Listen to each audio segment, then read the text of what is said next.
Hello friends, my name is Raiz Zadi. Today I am going to talk about your career, your goal, your future, your target।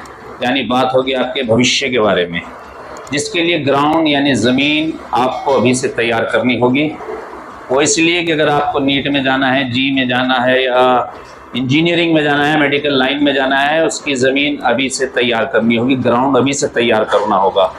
वो इसलिए कि किसान भी जब for example अपना कोई फसल बोने की तैयारी करता है या कोई पौधा प्लांट करने को सोचता है, तो वो सबसे पहले ज़मीन तैयार करता है। और ज़मीन तैयार करने के लिए जो बेस्ट फार्मर होता है वो किसी एक्सपीरियंस होल्डर से, किसी टीचर से, किसी कोच से, जिसे तजुर्बा होता है, जिसे एक्सपीरियंस होता है, अनुभव होता है, उससे मशवरा करता है, उससे गाइडेंस हासिल करता है, उससे बातचीत करता है।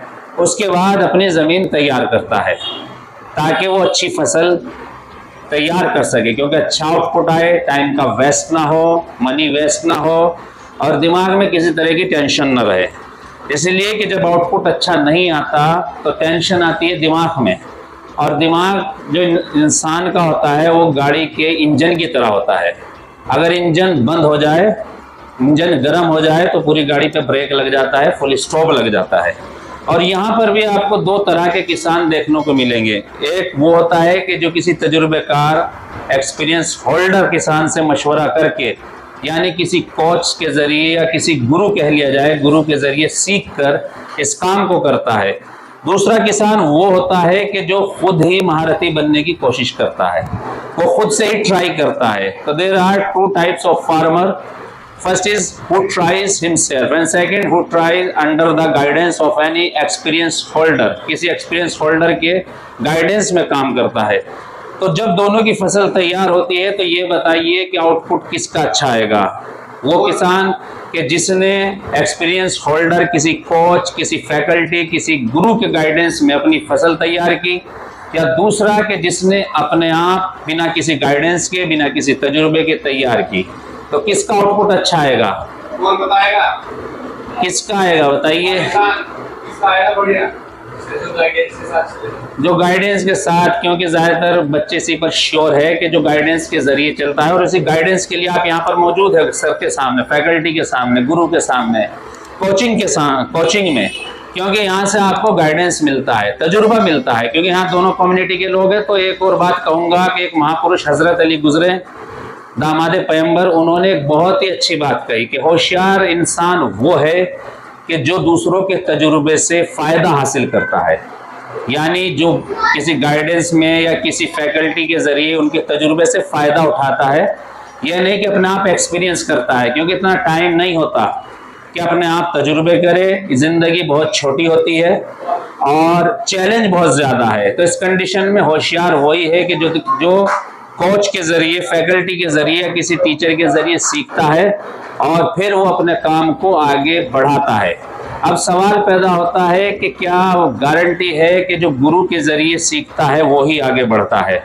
किसी टीचर के ज़रिए, किसी फैकल्टी के ज़रिए जो सीखता है, गाइडेंस हासिल करता है, वो ही आगे क्यों बढ़ता है? इसलिए इसका एग्जाम्पल आपको प्रूफ मिलेगा महाभारत से। महाभारत भारत का महाकाव्य, जिसे आपने पढ़ा भी है, देखा भी है, सुना भी है और एग्जाम में उसके बारे में लिखा भी होगा। महाभारत के बारे में तो सभी जानते हैं या नहीं जानते? कोई है जो नहीं जानता? अगर नहीं जानते तो अगर किसी के घर में टेलीविज़न है आज भी और सेटअप बॉक्स लगा हुआ है तो चैनल कोई भी ट्यून कीजिए, कहीं ना कहीं किसी न किसी चैनल पे आज भी महाभारत का कोई ना कोई वर्जन चलता हुआ, टेलीकास्ट होता हुआ आपको नज़र आ जाएगा। खैर जानते मुझे लगता है सभी है महाभारत के बारे में। तो महाभारत में एक जंग, युद्ध हुआ, लड़ाई हुई, किसके बीच? एक बैटल हुआ, बैटल फील्ड कुरुक्षेत्र में। किस किस के बीच हुआ? कौरव और पांडव के बीच। जीता कौन इसमें, कौरव या पांडव? कौरव कौन बताया कौरव जीते? हाँ, कौरव जीते, पांडव? पांडव जीते। क्यों जीते? कौरव के पास तो बहुत बड़ी सेना थी, 100 भाई थे दुर्योधन के। इसके अलावा गंगा पुत्र भीष्म, जिन्हें इच्छा मृत्यु का वरदान प्राप्त था, यानी अपनी मर्जी से मरते, अगर उन्हें मौत भी चाहिए होगी तो वो अपनी मर्जी से उन्हें मौत मिलती, यानी कोई उन्हें मार ही नहीं सकता था। इसके अलावा सूर्यपुत्र कर्ण जो कि खुद पांडव के भाई थे, वो भी कौरव के साथ। इसके अलावा राज्य की सरकार जो थी धृतराष्ट्र यानी दुर्योधन के जो बाप थे, वो भी दुर्योधन के साथ। इसके अलावा गुरु द्रोणाचार्य खुद कौरव के साथ। तो फिर भी कौरव हार क्यों गए और पांडव 5 और थोड़ी सी सेना, तो पांडव जीते क्यों? इसलिए कि पांडव का जो मार्गदर्शन कर रहे थे वो श्री कृष्ण कर रहे थे। कौन कर रहे थे? श्री कृष्ण जो पांडव का मार्गदर्शन, उन्हें गाइडेंस कर रहे थे, उन्हें कोच कर रहे थे, वो श्री कृष्ण कर रहे थे। अब आप सवाल उठा सकते हैं कि कौरव के साथ भी तो गुरु थे, गुरु द्रोणाचार्य, तो वो क्यों नहीं जीते? तो इसका जवाब ये होगा कि गुरु होना जरूरी नहीं है, गुरु का अप टू डेट होना जरूरी है। गुरु का अपने जमाने के साथ साथ चलना जरूरी है। और इसके अलावा जो गुरु द्रोणाचार्य थे वो पूरे 100% अपनी पॉजिटिव थिंकिंग के साथ कौरव के साथ नहीं थे, उन्हें मजबूरी में कौरवों का साथ देना पड़ रहा था। और फिर वे अप टू डेट नहीं थे जिस तरह से श्री कृष्ण थे, जो समय के साथ साथ चल रहे थे, समय के साथ साथ गाइड कर रहे थे पांडव को, जिस वजह से पांडव जीते। इसलिए कि आपने नोकिया की कंपनी के बारे में सुना होगा, क्योंकि जो अप टू डेट नहीं होता वो इतिहास बन जाता है। अब नोकिया की कंपनी जिससे मोबाइल चले, जिसने सबसे पहले मोबाइल बनाए, लेकिन आज नोकिया का कोई नाम लेने वाला नहीं है। क्यों? इसलिए कि उन्होंने अपने आप को अपडेट नहीं किया। दूसरी कंपनी आने लगी, सैमसंग, एलजी या दूसरी जितने भी वीवो, ये मोबाइल लाने लगे मार्केट में, लेकिन हर मोबाइल में ये अपडेट करके नया वर्जन लाते थे। कभी इसमें कैमरे लाए, रिकॉर्डिंग सेट लाए, गेम खेलने की चीज़ें लाए और सॉफ्टवेयर डाले। और नोकिया वालों को जब बताया गया कि भाई तुम्हारे जो चैलेंज है, दूसरी कंपनियां नए नए वर्जन लेकर आ रही है, आप अभी तक उसी पर अटके हुए हैं, तो उनका जवाब होता था कि वो बेवकूफ़ है, क्योंकि लोगों को अगर टेलीविज़न देखना है तो टीवी देखेंगे, लोगों को कंप्यूटर पे काम करना है तो लैपटॉप पे करेंगे, मोबाइल पे कौन करेगा। लेकिन ये उनकी सोच गलत थी। ज़माना बहुत तेज़ी के साथ बढ़ रहा था और वो अभी तक बस यही समझ रहे थे कि मोबाइल का इस्तेमाल लोग जो करेंगे वो सिर्फ बातचीत के लिए करेंगे या मैसेज करने के लिए करेंगे, लेकिन ऐसा नहीं है। ज़माना हर वक्त हर सेकंड बहुत तेज़ी के साथ अपडेट हो रहा है, बहुत तेज़ी से बढ़ता जा रहा है। बहुत ही कुछ सालों में बहुत नए चेंज आपने दुनिया में देखे जो इससे पहले नहीं थे। सन 2000 से पहले इस तरह की चीज़ें जो अभी मार्केट में आई, इस तरह की नहीं थी। यानी 10, 15, 20 साल में बहुत कुछ चेंज हुआ, सर जानते हैं इस बारे में। तो ज़माना जो अपडेट साथ साथ तेज़ी के साथ चलता है वही सक्सेस करता है। HMT घड़ियाँ आज इतिहास बन गई। HMT से घड़ियाँ पहचानी जाती थी, लेकिन कहीं घड़ियाँ नज़र ही नहीं आती, बहुत कमी से नज़र आती है, क्योंकि HMT की घड़ियों की जगह भी मोबाइल ने ले ली। इसमें भी टाइम, डेट सब कुछ आ गया। तो इसी तरीके से घड़ियाँ रिप्लेस हो गई, नोकिया रिप्लेस हो गया।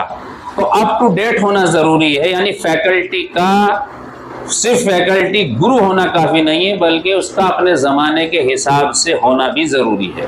नए नए कंपटीशन आ रहे हैं, जिस तरीके से JEE, नीट, इसके अलावा इंजीनियरिंग, इसके लिए वही फैकल्टी इस तरह के जो आपको उसी के हिसाब से आपकी प्रिपरेशन कराते हैं, वही आपको सक्सेस तक, आपको कामयाबी तक ले जा सकते हैं। तो पढ़ाई जो है, ये एजुकेशन जो है, ये एक चिराग की तरह है, एक रोशनी की तरह है।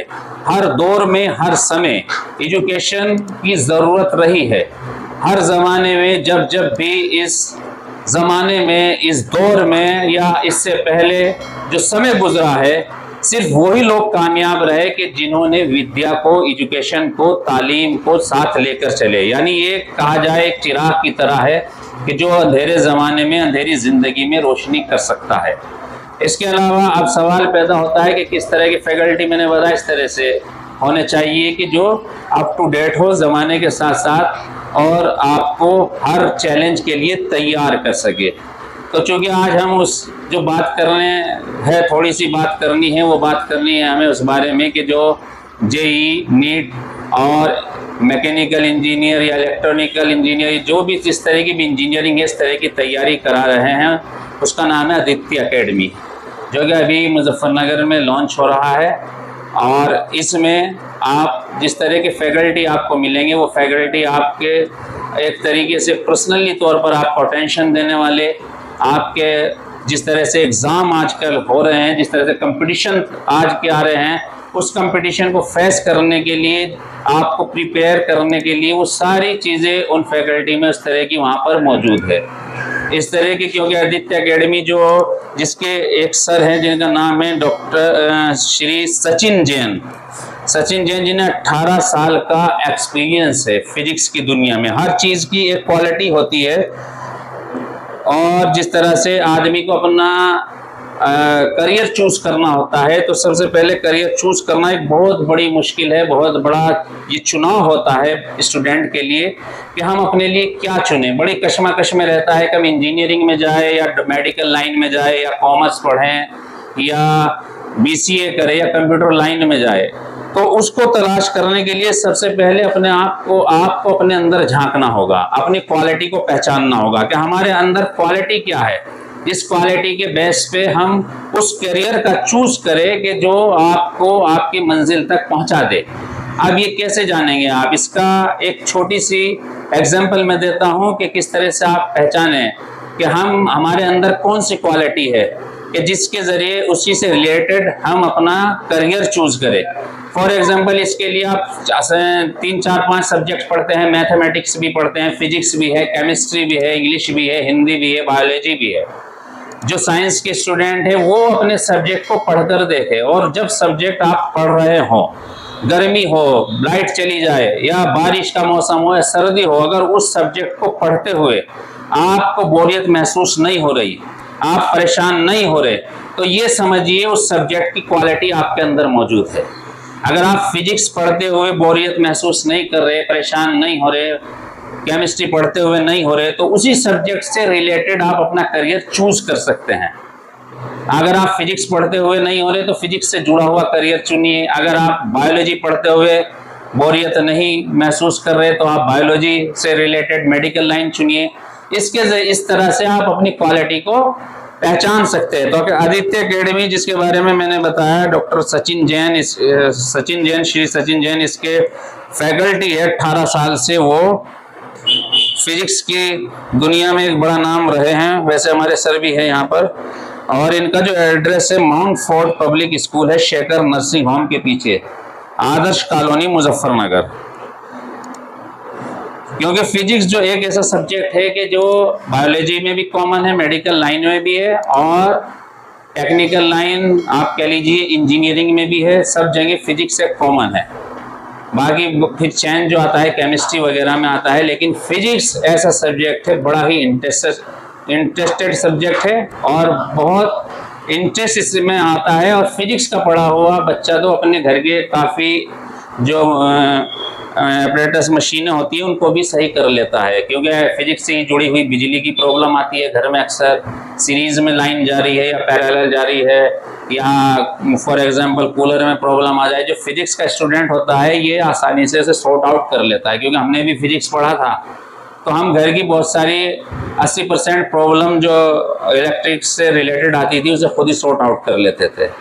फिजिक्स में मैकेनिकल भी होता है, गाड़ी भी सभी के पास है, उससे भी रिलेटेड आप प्रॉब्लम सॉर्ट आउट कर लेते हैं। फिजिक्स का इतना अच्छा यूज़ होता है आपके साथ, आपके लाइफ में। तो इसके लिए आप ये सारी चीज़ें जो मैंने बताई, आप इस पर थोड़ा अटेंशन ले सकते हैं। और फैकल्टी की ज़रूरत बहुत होती है। फैकल्टी के वगैरह बहुत से हमारे बीच में ऐसे भी लड़के होते हैं, वायरस जिसे कहा जा सकता है, कि वो बच्चे को माइंड डाइवर्ट करते हैं, कहते हैं कि क्या ज़रूरत है कोचिंग करने की, खुद ही से प्रिपरेशन कर लेते हैं। लेकिन शायद वो ये नहीं जानते कोचिंग का सबसे बड़ा फ़ायदा, टीचर का, गुरु का सबसे बड़ा फ़ायदा ये होता है कि वो बच्चे की कमियाँ तलाश करता है, और कमियाँ तलाश ही नहीं करता बल्कि उसे सॉर्ट आउट भी करता है। एक एग्जांपल दूंगा और उसके बाद अपनी बात मैं ख़त्म करूंगा। हर जगह कभी कभी फार्मूले भी नहीं चलते, रट्टाफिकेशन भी चलता है। जैसे रट्टाफिकेशन कैसे चलता है, एडिसन, बल्ब का इजाद, बल्ब को किसने, इसका जो इन्वेंट किसने किया, सब कहेंगे एडिसन। रेल का इंजन किसने बनाया,